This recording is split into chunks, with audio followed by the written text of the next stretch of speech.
The silence in the VIP room was heavier than lead. A single drop of sweat rolled down the restaurant manager's temple as the barrel of a silver pistol tapped rhythmically against the mahogany table. Lorenzo Moretti, the most feared man in the city, wasn't looking for a free meal. He was looking for a traitor, and he was losing patience.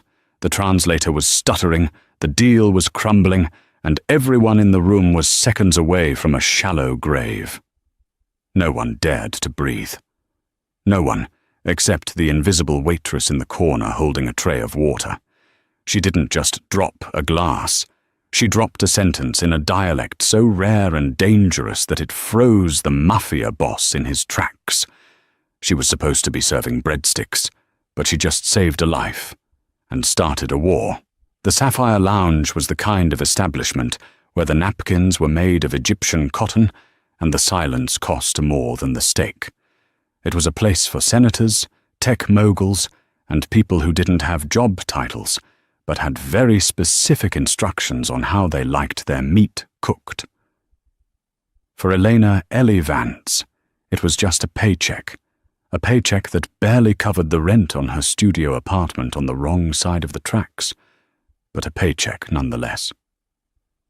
Ellie was 24, with chestnut hair she kept pulled back in a severe bun, and eyes the color of stormy seas that she kept lowered. That was the first rule of the Sapphire Lounge: be invisible. Table 4 needs sparkling water, Vance, not still. If you mess up the hydration preferences of the senator again, I'll dock your tips for a month. The voice belonged to Marcus Henderson, the floor manager. Henderson was a man who wore suits that were too tight and a cologne that smelled like desperation and pine needles.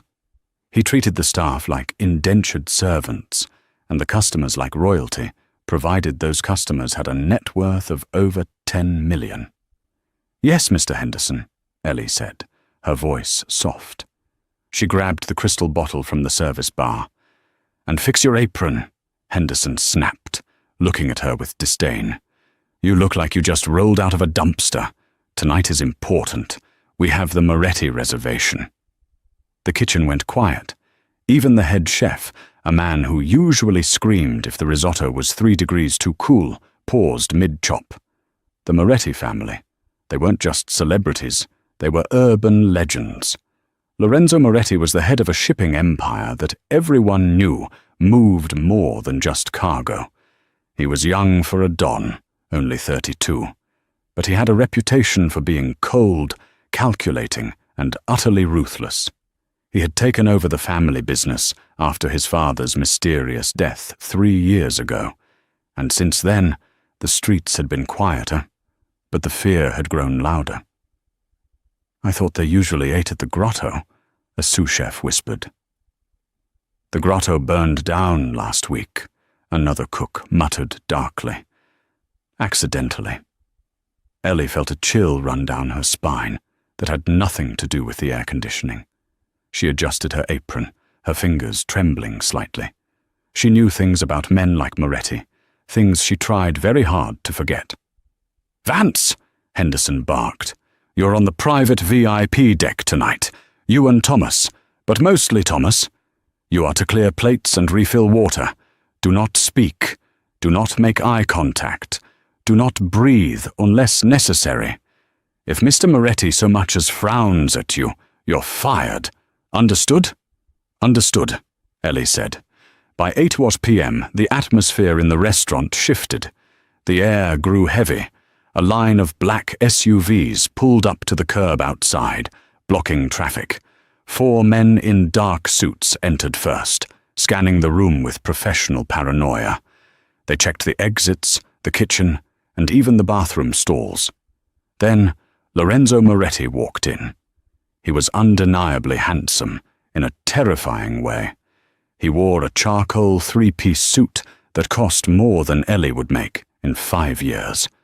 His hair was black, slicked back, and his eyes were dark, sharp, and devoid of warmth. He didn't walk.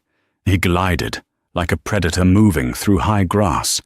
Behind him, trailed a nervous-looking man in a cheap grey suit, the translator presumably, and two older Italian men who looked like they had been carved out of granite. Henderson practically bowed as he led them to the VIP deck, a secluded area separated from the main dining room by heavy velvet curtains. "Signore Moretti," Henderson oozed, attempting a bow that looked more like a spasm. "Welcome. It is the highest honor." Lorenzo didn't even look at him. He sat at the head of the table, unbuttoning his jacket. He said something in Italian to the older men. His voice was a low rumble, like thunder in a canyon. The older men laughed, a dry, humorless sound. "Water," Lorenzo said in English. It was the only word he spoke to the staff. Ellie moved forward, pouring the sparkling water into the crystal glass near his hand. Her hand was steady, despite the pounding in her chest.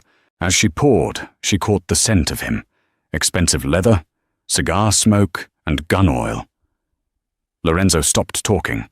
He slowly turned his head, looking at her hand, then up her arm, and finally at her face. Ellie froze. She kept her eyes lowered, focusing on the tablecloth. "Grazie," he murmured, but the tone wasn't thankful. It was testing. Ellie nodded once, backed away, and vanished into the shadows against the wall next to Thomas, the other waiter. Thomas was sweating profusely. "I heard he killed a man with a fountain pen," Thomas whispered, his voice barely audible. "Shut up, Thomas," Ellie hissed. "Just do your job."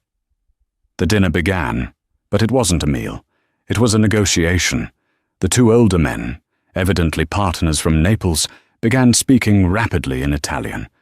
They were agitated. They kept gesturing at the documents on the table. Lorenzo listened, his face a mask of stone. Occasionally, he would look at the nervous man in the cheap grey suit, the translator provided by the agency. "What are they saying?" Lorenzo asked the translator in English. The translator, whose name was Gary, wiped his forehead with a handkerchief. Mr. Moretti, they say the shipment is late. They are unhappy about the weather in the port." Lorenzo narrowed his eyes. He looked back at the Italians. One of the older men slammed his hand on the table, rattling the silverware. He shouted a rapid string of sentences, spitting on the table in his fury. Ellie, standing 10 feet away in the shadows, felt her blood run cold. She knew exactly what the man had said, and it had nothing to do with the weather. "You think you can fool us, boy? We know you sold the northern route to the Russians. You are a traitor to your father's blood, and tonight you pay the debt." Gary, the translator, looked terrified. "Mr. Moretti, he says the logistics are complicated and they want a higher percentage." Lorenzo looked at Gary. Then he looked at the Italians. He sensed it. He sensed the lie. But he didn't know what the lie was. He reached into his jacket. The air left the room. The security guards by the door tensed up. Lorenzo pulled out a silver lighter, but the motion was aggressive enough that the Italians reached for their waistbands. "Tell them," Lorenzo said softly to Gary, "that I don't negotiate percentages after the deal is signed." Gary turned to the Italians and butchered the translation, using the wrong word for negotiate, which sounded closer to surrender. The older Italian man stood up, his face purple. He reached into his coat. Ellie saw the glint of metal. Henderson, standing near the entrance of the VIP deck, squeaked in terror. "Please, gentlemen, the risotto is coming." No one listened to the manager. The violence was about to erupt. Gary was shaking so hard, he looked like he was having a seizure. Lorenzo looked ready to kill everyone in the room, just to be done with the confusion. Ellie knew she should stay quiet. She knew the rule: be invisible, survive. But if she stayed quiet, Lorenzo Moretti was going to be executed right in front of the appetizer course. The click of a safety being disengaged echoed through the VIP deck. It was a small sound, but in the silence, it sounded like a cannon blast. The older Italian, whose name was Don Antonio, had a snub-nosed revolver half drawn from his jacket. Lorenzo's bodyguards had their hands inside their blazers, ready to draw. It was a Mexican standoff in the middle of a 5-star restaurant. "Signore," Gary the translator squealed. "Please, just more money." Lorenzo ignored Gary. He stared Don Antonio in the eyes. "If you pull that gun, Antonio, your family in Naples will have nowhere to sleep but the sea." Gary didn't translate that. He was hyperventilating. Antonio shouted again, looking at his partner. "Do it now, before his guard moves. Shoot him in the throat." Gary looked at Lorenzo. He says he wants to make a toast. That was it. That was the moment. Lorenzo relaxed his shoulders slightly, thinking the tension was breaking. He took his hand off the lighter. He was lowering his guard. Antonio's finger tightened on the trigger. "He is lying!" The voice rang out clear, melodic, and sharp. It cut through the tension like a diamond cutter through glass. Every head snapped toward the corner of the room. Ellie had stepped out of the shadows. Her hands were clenched into fists at her sides, her knuckles white. She wasn't looking at the floor anymore. Her stormy grey eyes were locked directly onto Lorenzo Moretti's. Henderson gasped. "Vance! Get back! You are fired! Get out of here!" "He is lying to you, Mr. Moretti," Ellie said, her voice steady, despite the terror gripping her heart. "The translator doesn't know the dialect. He's mistranslating everything." Lorenzo didn't look at Henderson. He didn't look at Antonio. He stared at the waitress in the stained apron. "What did you say?" "The man standing up," Ellie said, pointing a trembling finger at Don Antonio. "He didn't ask for a toast. He told his partner to shoot you in the throat because you lowered your guard. He believes you sold the northern route to the Russians." The silence that followed was absolute. Don Antonio's eyes went wide. He looked at the waitress, shock registering on his face. Lorenzo remained perfectly still, but his eyes shifted to Antonio. "Is that true?" Gary the translator was sobbing now. I don't know that dialect. It's old. It's mountain speak. I learned Italian in a classroom in Ohio." Lorenzo stood up. He didn't look at the translator. He looked at Antonio. "The Russians?" Antonio realized the element of surprise was gone. He ripped the gun from his jacket. "Kill the girl!" Antonio screamed in Italian. But Ellie was already moving. Years of instinct kicked in. Instincts she hadn't used since she was a child. She didn't scream. She didn't cower. She kicked the leg of the heavy oak table near Antonio. It wasn't enough to flip it, but it jarred the table hard enough to knock Antonio's balance. The gun went off. Bang! The bullet shattered a magnum of vintage champagne behind Ellie, spraying glass and foam everywhere. Lorenzo Moretti moved with terrifying speed. In one fluid motion, he grabbed a steak knife from the table and threw it. It wasn't a graceful throw, but it was effective. The heavy silver handle struck Antonio in the temple, dropping him to his knees. Lorenzo's bodyguards lunged across the table, tackling the second Italian man before he could draw his weapon.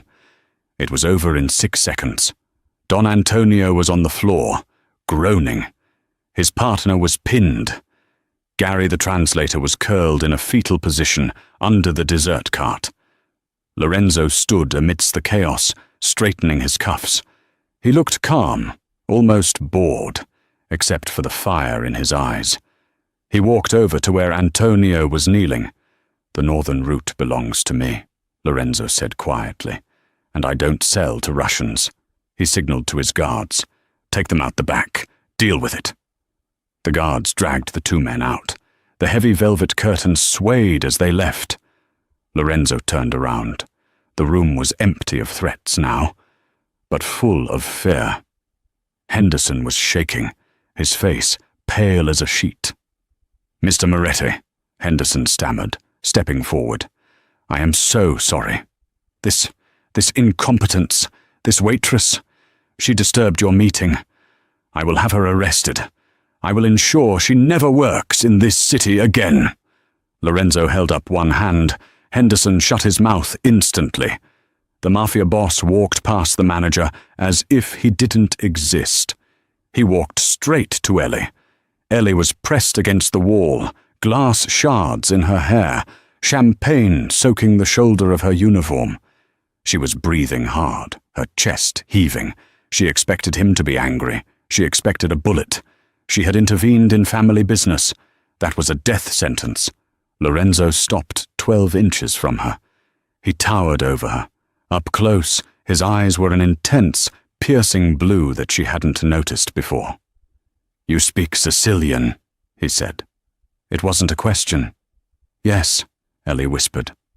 "Not just Sicilian," he corrected, tilting his head. You understood the Camorra slang he used. Mountain speak, as the idiot under the table called it.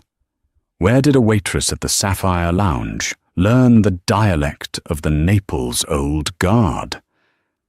Ellie swallowed hard. I watched a lot of movies. Lorenzo's lips twitched. It was almost a smile, but sharper. "Movies?" "Yes, sir." "You saved my life," Lorenzo said softly. "I didn't want blood on the carpet," Ellie deflected, looking down. "Mr. Henderson hates stains." Lorenzo let out a short, dry laugh. He turned to Henderson, who looked like he was about to faint. "Manager!" Lorenzo barked. Yes, Mr. Moretti." "This woman is fired," Lorenzo said. Ellie's heart dropped. After everything, she was still losing her job. She looked up, tears stinging her eyes. "Please, I need this job." "You're fired," Lorenzo repeated, his eyes locked on hers. "Because you're hired by me." Henderson blinked. "Excuse me." "She is coming with me," Lorenzo said, extending a hand toward Ellie. It was a demand, not an offer. "I have a business merger next week in Rome, and apparently good help is hard to find. Get your coat, Miss Vance." "I can't," Ellie said, backing away. Panic flared in her chest.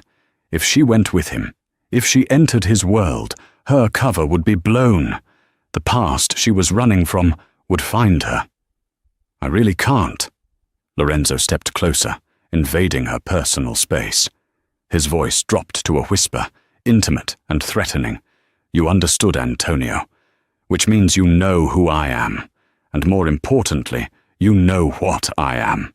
You just witnessed an attempted hit on a Don." He paused, his gaze sweeping over her face. "You think I'm going to let you walk out of here and disappear? You're a witness, and now you're my responsibility." "Is that a job offer or a kidnapping?" Ellie asked, her chin lifting defiantly. Lorenzo smirked. "Let's call it an internship. Get your coat." Ellie looked at Henderson, who was nodding frantically for her to obey. She looked at the door, where the bodyguards were waiting. She had no choice. She untied her apron and let it drop to the floor. "Fine," she said. But as she walked out of the Sapphire Lounge, flanked by the most dangerous men in the city, Ellie knew one thing for sure. Lorenzo Moretti thought he had found a useful translator. He had no idea he had just invited the daughter of his family's greatest enemy into his home. The waitress was a lie. The real Elena was far more dangerous than the men with the guns. The ride in the back of Lorenzo Moretti's armored Maybach was suffocatingly silent. The city lights of Chicago blurred past the tinted windows, replacing the familiar grimy streets of Ellie's neighborhood with the wide, tree-lined avenues of the wealthy suburbs. Ellie sat rigidly against the plush leather interior, her hands clasped tightly in her lap. Across from her, Lorenzo watched her, with the unsettling intensity of a hawk, studying a field mouse. He hadn't spoken since they left the restaurant. He didn't need to. His presence filled the car, a cocktail of raw power and lethal calm. In the front seat sat the driver, a mountain of a man whose neck was wider than Ellie's waist, and next to him was Marco, Lorenzo's second-in-command. Marco had wire-frame glasses and the cold, efficient demeanor of an accountant who solved problems with spreadsheets and silencers. He had spent the entire ride glaring at Ellie in the rearview mirror. "The dialect," Lorenzo said suddenly, his voice cutting through the hum of the engine. "Where specifically did you hear it? Which village?" Ellie's heart hammered against her ribs. She knew this interrogation was coming. "I don't remember the name of the village in the movie.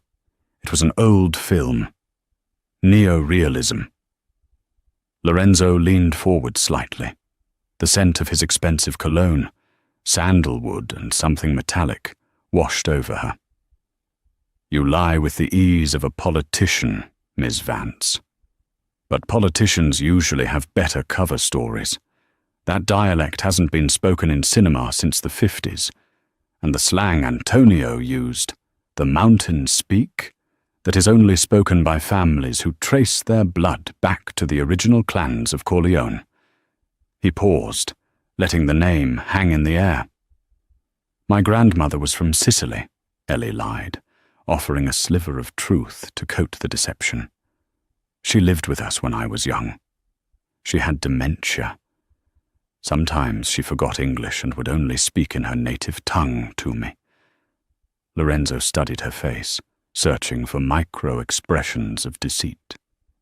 Ellie held his gaze, using every ounce of willpower she possessed to keep her face neutral. It was a skill she had learned very young, the mask of indifference. "A grandmother with dementia taught you the specific vocabulary used to order an assassination," Lorenzo mused dryly. "She must have been a fascinating woman." "She was very protective," Ellie retorted. The car slowed and turned through monumental wrought-iron gates emblazoned with a stylized M. They drove up a winding driveway lined with ancient oaks until the estate came into view. It wasn't a house. It was a fortress disguised as a Tuscan villa planted in the middle of Illinois. It was sprawling, illuminated by architectural lighting that made the stone facade glow golden against the night sky. "Welcome home," Lorenzo said, the words dripping with irony. They pulled under a porte-cochere. Marco opened the door for Lorenzo, then jerked Ellie's door open with unnecessary force. "Watch your step, signorina," Marco spat, his Italian accent thick and menacing. He clearly viewed her as a security risk that should have been neutralized in the alley behind the Sapphire Lounge. Lorenzo led them inside. The foyer was cavernous, featuring a double staircase of white marble and a chandelier that looked like it belonged in Versailles. It was breathtakingly beautiful and utterly cold. It felt like a mausoleum for the living. "Marco will show you to your quarters," Lorenzo said, checking his gold watch. "You will find suitable clothing in the closet. Burn that apron. Tomorrow morning, at 8 a.m. sharp, you will be in my study. We have a conference call with Rome to clean up the mess you helped prevent tonight." He started to walk away toward a set of mahogany double doors, then stopped and turned back without looking at her. "And Elena?" She froze at the use of her full name. She hadn't told him that. "Don't try to leave the grounds. The perimeter is monitored by thermal cameras, motion sensors, and dogs that are trained not to bark before they bite. You are my guest. Try to escape, and you become a trespasser. We treat trespassers very poorly." He disappeared into his study. Marco grabbed Ellie's upper arm, his grip like an iron cuff. "This way, waitress." He practically dragged her up the marble stairs and down a long gallery hallway, lined with oil portraits of severe-looking men. Lorenzo's ancestors, no doubt. A lineage of violence framed in gilded wood. Marco shoved her into a room at the end of the hall. "The boss is making a mistake," Marco hissed, leaning close enough that she could smell the espresso on his breath. "You are a loose end.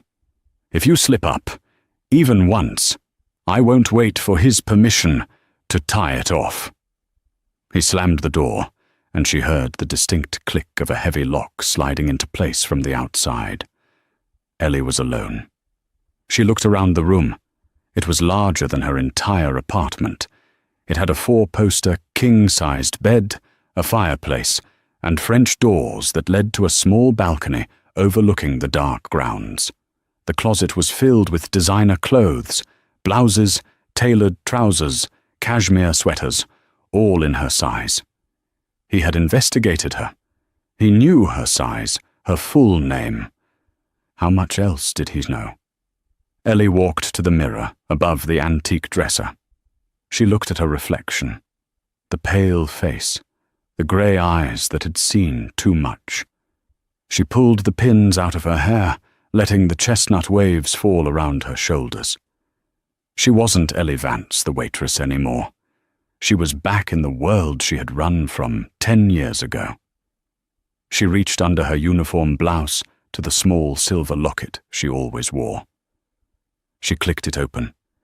Inside was a tiny, faded photo of a man with laughing eyes and a strong jaw, holding a little girl on his shoulders. "I'm inside, Papa," she whispered to the photo.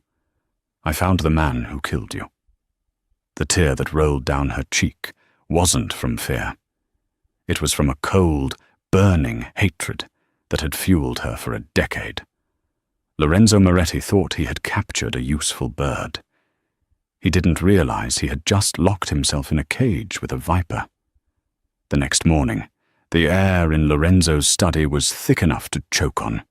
The room smelled of old books, expensive leather, and stale cigar smoke. Lorenzo sat behind a massive desk that looked like it had been carved from the hull of a sunken galleon. Ellie sat in a stiff-backed chair opposite him, wearing a silk navy blouse and grey trousers she'd found in the closet. They fit perfectly, which unnerved her more than if they hadn't. On the desk, a high-tech speakerphone with encrypted lines was blinking red. "The situation has become complicated," Lorenzo said, his eyes scanning a briefing document. "Word of Antonio's failure traveled fast. Now the Russians are nervous. They think I'm weak because I didn't kill Antonio on the spot. They think my hold on the northern route is slipping." He looked up at Ellie. "You are going to help me convince them otherwise. The man on the other end of this call will be Sergei Volkov. He heads the Chicago arm of the Bratva. He speaks English, but he prefers to negotiate in his own language when he wants to hide his true intent. He's bringing his own translator, but I need to know what they are saying to each other between the official statements." "I don't speak Russian," Ellie said quickly. Lorenzo threw a manila folder across the desk. It slid to a stop in front of her. "Open it." Ellie hesitated, then opened the folder. It contained her employment file from the restaurant, a copy of her lease, and her community college transcripts, and then a page highlighted in yellow, language electives, advanced Russian literature, 4 semesters, grade A. Ellie's mouth went dry. "That was years ago. I barely remember the alphabet." "Another lie," Lorenzo said, his voice dropping to a dangerous growl. "My sources tell me your mother was Ukrainian. You grew up hearing Slavic tongues just as much as English. Stop playing games, Elena. We are past that." Ellie stared at the paper. He was peeling back her layers faster than she could reinforce them. Yes, her mother was Ukrainian. A beautiful, sad woman who drank herself to death after Ellie's father disappeared. "If I mess this up," Ellie said quietly, "what happens? Then Sergei Volkov will declare war on the Moretti family by lunchtime, and since you are now part of my household, you will be on the front lines." He pressed a button on the console. "Connecting now. Do not speak unless I tell you to. Just listen. Take notes on the pad provided." The line clicked and hissed. A deep, gravelly voice spoke in heavily accented English. "Lorenzo, I hear your dinner party had fireworks last night." Minor indigestion, Sergei, Lorenzo replied smoothly, leaning back in his chair. Antonio is old. He gets confused. Confusion is dangerous in our line of work, Sergei rumbled. There was a pause, and then Sergei spoke rapidly in Russian to someone in the background. Tell the arrogant Italian prick that if his southern partners are revolting, our agreement for the docks is null and void. We don't partner with sinking ships. Lorenzo looked at Ellie. She kept her face blank, scribbling on the notepad. Sergei's translator, a younger male voice, came on the line. Mr. Volkov expresses concern over the stability of your coalition in Naples. He wishes to pause the dock agreement until things settle. Lorenzo muted the phone. Well? Let the games begin. Ellie looked at her notes. The translator softened it.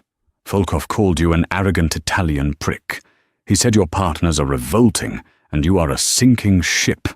The agreement is null and void, not just paused. Lorenzo's jaw tightened. A vein throbbed in his temple. Good. He unmuted the phone. Sergei, Lorenzo said, his voice colder than zero. Tell me, when did the Bratva start getting frightened by old men shouting in restaurants? I control the docks. I control the unions. If you walk away, my price goes up 20% tomorrow for whoever takes your place. Perhaps the Albanians are looking for an opportunity. Silence on the line. Then, more rapid Russian from Sergei to his associates. He's bluffing about the Albanians, but he's right about the unions. We need that access for the shipment next week. We have to smooth this over, but don't let him think he won. Demand a gesture of good faith. Ask for the warehouse in Cicero as collateral. The translator came back on. Mr. Volkov insists that our partnership is strong.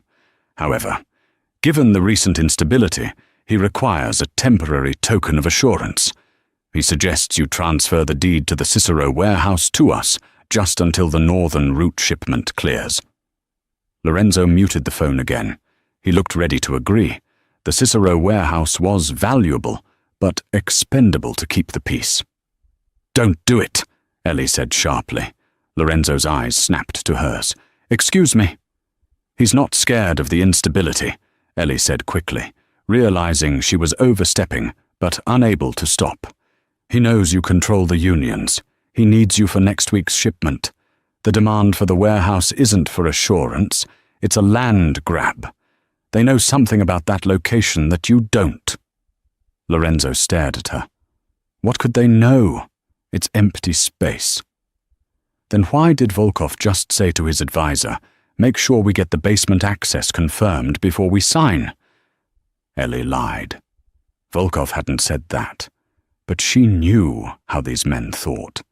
If they wanted something small, it was because it hid something big. Lorenzo processed this. He didn't know if she was telling the truth, but the risk was too high. He unmuted the phone. Sergei, no warehouse. You have my word as a Moretti. That is all the assurance you get. If that's not enough, the Albanians get the call in 5 minutes. The silence dragged on for an agonizing 10 seconds. Ellie held her breath. If Volkov called the bluff, chaos would erupt. Finally, Sergei's booming laugh echoed through the speaker. You Italians, always so dramatic. Fine, Lorenzo. We proceed as planned, but keep your house in order. The line went dead. Lorenzo stared at the phone for a long moment, then slowly turned his gaze to Ellie. The look he gave her was terrifying. It was a mixture of fury, respect, and deep, unsettling curiosity. You lied to me just now, Lorenzo said quietly. Ellie froze. What? Volkov never mentioned a basement. I speak enough rudimentary Russian to catch nouns. I know the word for basement. He didn't say it. Ellie met his gaze, refusing to back down. No, he didn't. But he wanted that warehouse too badly. If I hadn't invented a reason for you to say no, You would have given away a strategic asset for nothing. I saved you from being robbed."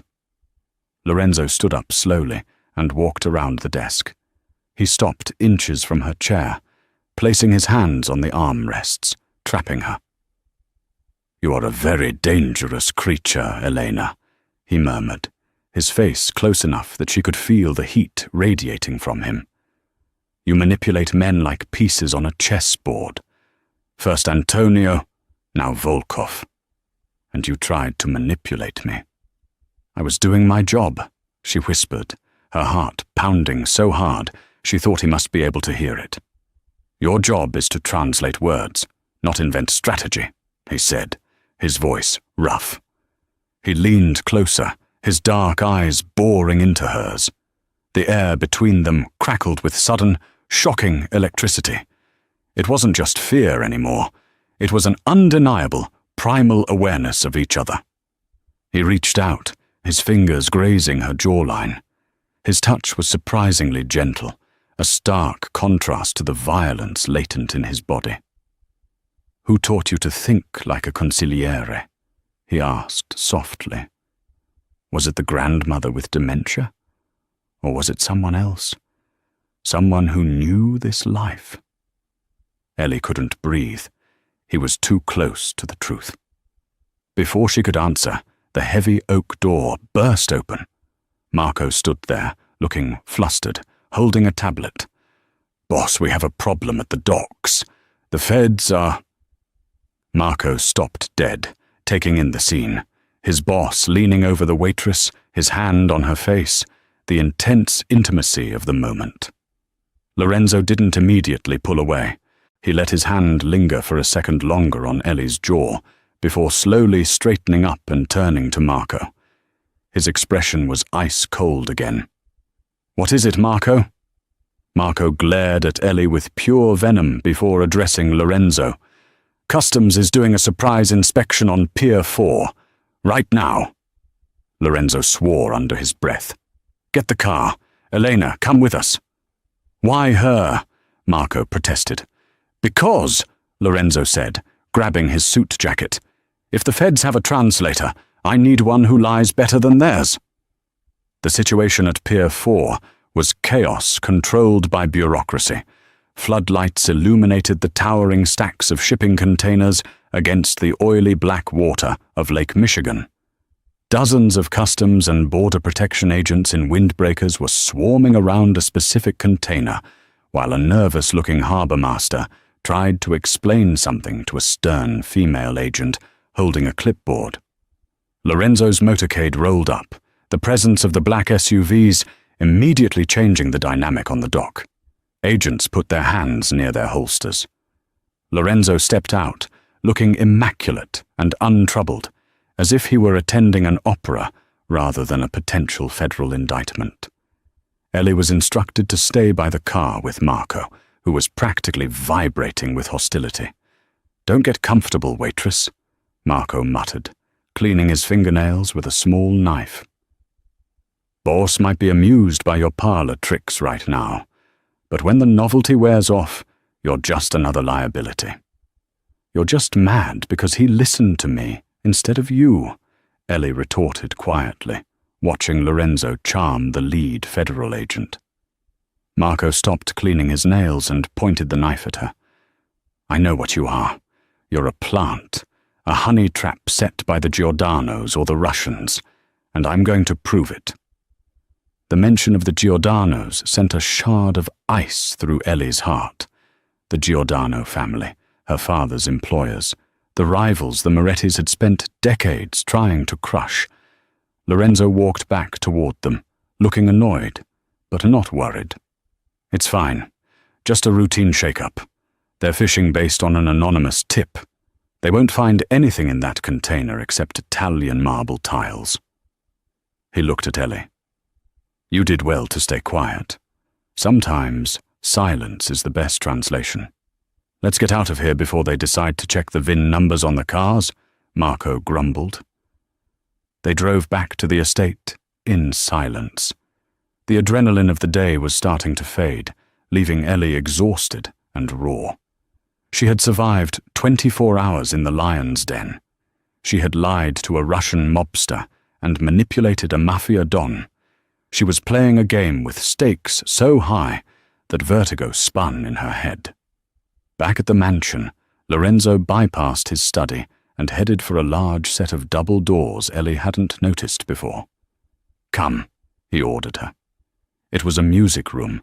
A grand piano sat in one corner, and the walls were lined with glass display cases containing antique firearms, flintlock pistols, engraved revolvers, weapons that were works of art. Lorenzo walked to a wet bar in the corner and poured 2 glasses of amber liquid. He handed one to Ellie. "Scotch, 25 years old. Drink. It will settle your nerves." Ellie took the heavy crystal glass. She didn't drink, but she held it. Lorenzo took a sip of his, watching her over the rim of the glass. The intensity from the study had returned, but it was different now. Less aggressive, more contemplative. He walked over to one of the display cases.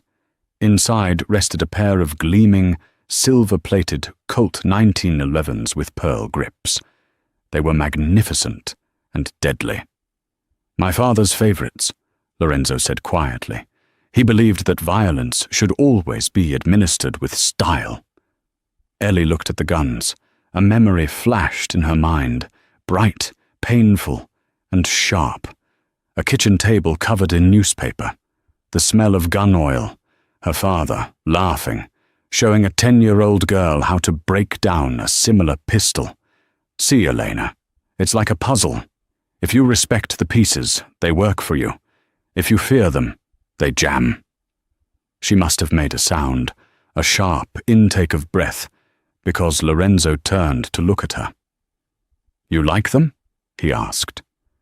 "They're efficient," she managed to say.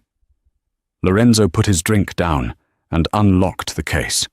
He took one of the silver pistols out, checking the chamber with practiced ease. He held it out to her, handle first. "Hold it." Ellie stared at the weapon. "I don't like guns." "Another lie," Lorenzo said softly. "I watched you at the restaurant. When Antonio went for his piece, you didn't scream. You didn't cover your head. You assessed the threat, you saw the line of fire, and you kicked the table to disrupt his aim. Those are not the reflexes of someone who dislikes guns. Those are the reflexes of someone trained to be around them." He pressed the gun into her reluctant palm. "Take it. Feel the weight." Ellie's fingers closed around the pearl grip. It felt cold, heavy, and terrifyingly familiar. Her muscle memory tried to take over, her index finger instinctively seeking the trigger guard, her thumb brushing the safety. She forced her hand to remain limp, feigning awkwardness. Lorenzo watched her hand closely. He noticed the slight twitch of her thumb. "Who was he, Elena?" Lorenzo asked, his voice dropping to a hushed whisper that echoed in the large room. "Who was who?" Ellie looked up, her eyes wide. "The man who taught you about honor among thieves. The man who taught you Sicilian mountain dialects and Russian insults. The man who taught you how to hold a 1911. He stepped closer, taking the gun from her hand and placing it back in the case. He didn't move away. He stood directly in front of her, his presence overwhelming. "You are not a waitress," he said, stating it as a fact. "You are a soldier hiding in an apron. I've seen your kind before.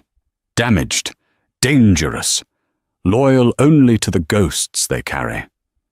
He reached out and touched a small, jagged white scar just above her collarbone, a souvenir from a car crash 10 years ago. The crash that was supposed to look like an accident. The crash that killed her mother and forced Elena to become Ellie. "Where did you get this?" he asked, his thumb tracing the raised skin. Ellie trembled. The touch was electric, violating, and confusingly gentle all at once. She wanted to slap his hand away. She wanted to lean into it. "A car accident," she whispered truthfully. When I was 14. Lorenzo stared into her stormy grey eyes, searching for something deep inside her. An accident, he repeated skeptically. Yes. Strange, Lorenzo murmured, his eyes shifting away from hers, looking over her shoulder at something on the wall. That scar, the way it jagged, it looks exactly like the work of a specific man I used to know. A very bad man who worked for the Giordano family. They called him the Ghost because he could get into any house, do his terrible work, and leave without a trace. Ellie stopped breathing. The room spun. He had a daughter, Lorenzo continued, his voice devoid of emotion now, his eyes coming back to focus sharply on hers. Did you know that? A daughter about your age. Both she and her mother disappeared after the Ghost was retired by my father. Ellie felt the blood drain from her face. He knew. He had to know. Lorenzo leaned in, his lips inches from her ear. Tell me, Elena, do you believe in ghosts? Before she could answer, before she could confess or run or scream, a massive explosion rocked the estate. The windows of the music room shattered inward in a shower of glass. The ground shook violently, throwing Ellie to the floor. Alarms blared instantly, a deafening cacophony of sirens. Lorenzo was on top of her in a second, shielding her body with his own, as debris rained down around them.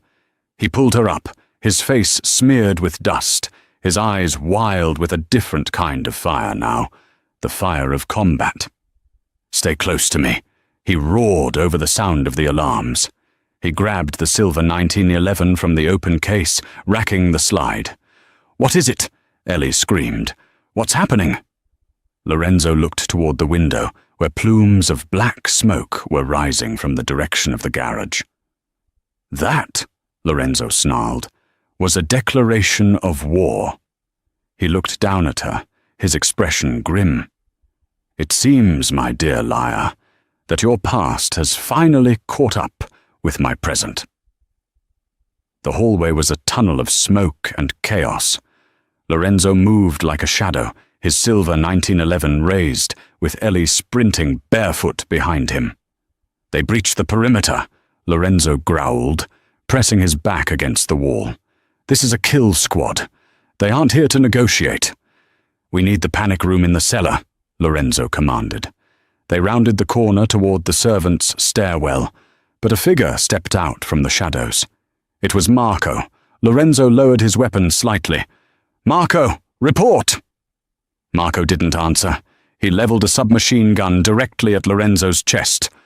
Sorry, boss. The Giordanos offered me the future. You're just history. Time froze. Lorenzo was caught off guard. Marco's finger tightened on the trigger. Bang! Marco's eyes went wide as a red flower bloomed in the center of his forehead. He crumpled to the floor. Lorenzo whipped his head around.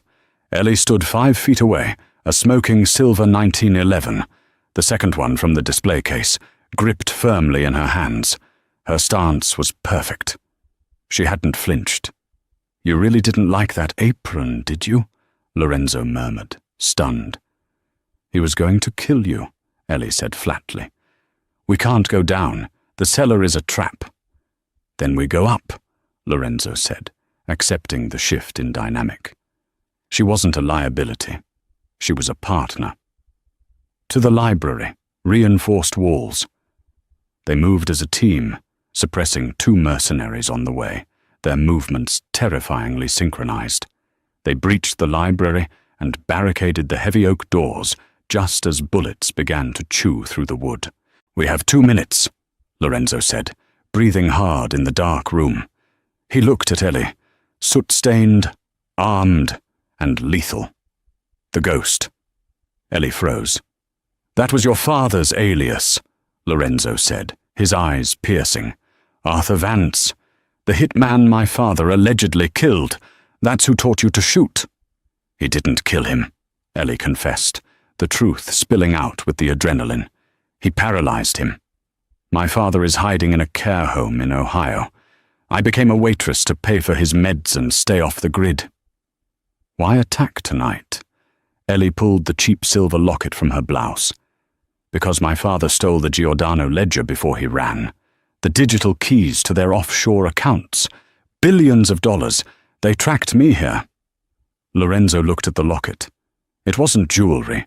It was a nuclear bomb for the underworld. I give you the codes, Ellie said fiercely. You destroy the Giordanos. In exchange, you get me and my father out. New identities. The library doors groaned as a battering ram slammed into them. Boom. Lorenzo looked at the door, then back at Ellie. He reached out and took her hand. No, he said. No. I don't want the money, Lorenzo said, his voice rough. And I don't want you to leave. We don't run, Elena. We finish it. He pulled her closer, his eyes burning into hers. Ready? Ellie gripped her gun, looking at the man standing between her and death. Ready! The doors exploded inward. The library doors shattered inward, wood splintering like shrapnel. 3 mercenaries stormed the room, expecting cowering victims. Instead, they walked into a slaughterhouse. Lorenzo took the left, Ellie took the right. In seconds, the room was silent, save for the ringing in their ears. The kitchen, Lorenzo shouted, dragging Ellie toward the service maintenance ladder inside the dumbwaiter shaft. Go! They slid down the iron rungs, hitting the cold-tiled floor of the industrial kitchen. They sprinted for the loading bay, but a slow, mocking clap stopped them dead. Bravo! A voice sneered. Victor Giordano stood by the exit, immaculate in a white suit, flanked by 4 rifles.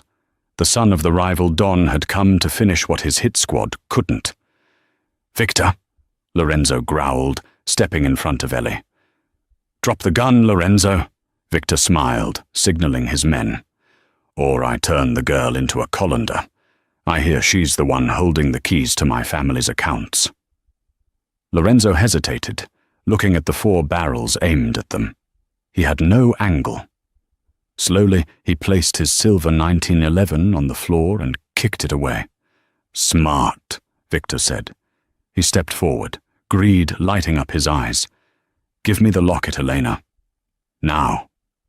Ellie walked forward, unclasping the silver chain. She swung it from her fingers, her face unreadable. You want what's inside? I want everything your father stole, Victor spat, reaching out.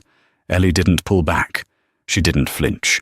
She simply shouted one word, not in English, but in Russian. Now. She squeezed her eyes shut and dropped the 2 small canisters she'd swiped from the dead mercenary upstairs. Bang! Flash! A blinding white light consumed the room.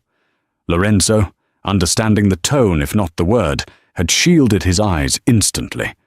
While Victor and his guard screamed, clawing at their blinded eyes, Lorenzo moved.